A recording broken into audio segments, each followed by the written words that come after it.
My story began when I was 19 years old, my professional story. I left high school and immediately enrolled in a college program that was 10 months. So left college, 1 month later, a 10-month program. I left on a Thursday with a professional diploma as a computer systems specialist. On Friday, I had an interview, started my new career on Monday morning. Now, having that diploma was a big deal because in the early 90s, there was no such thing as a certification. You could show up in the computer field and literally say, I know how to fix computers, and they would hire you. And then someone said, well, hey, wait a minute. We need to develop a little bit of formality around this process. And so then we started having tons of certifications, became almost certification overload. I would spend the next 15 years or so in information technology. And then all of a sudden in 2007, something happened.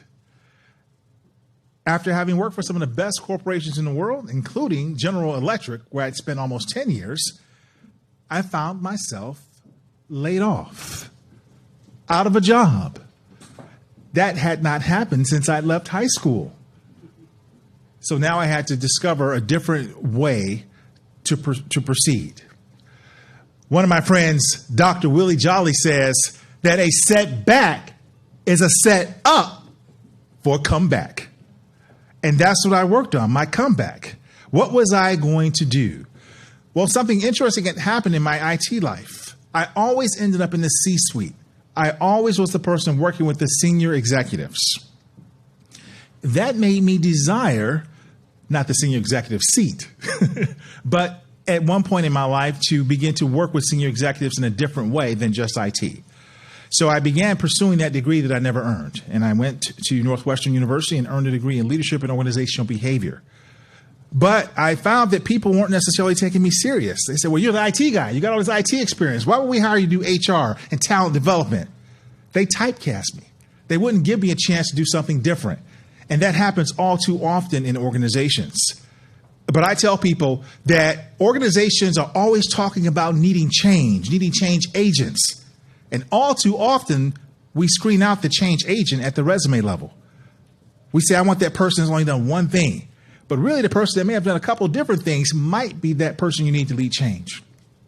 I found the gentleman who gave me an opportunity to work at the largest, at that time, the largest executive search firm in the world. And he taught me the business of talent development, talent management. And that led to where I ended up today. I have another friend. He says that to be qualified, you must be certified. So as I did in my IT life, getting certifications, I began to get certifications in the new field I wanted to pursue, which was leadership.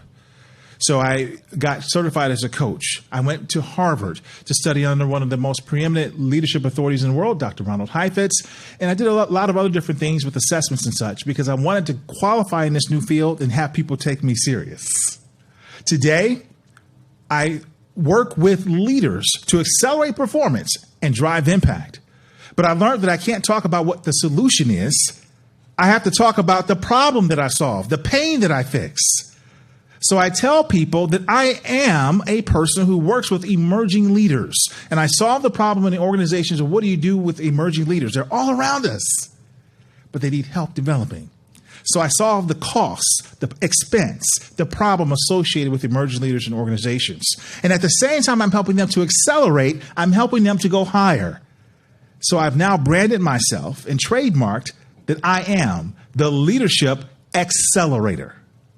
That's my story.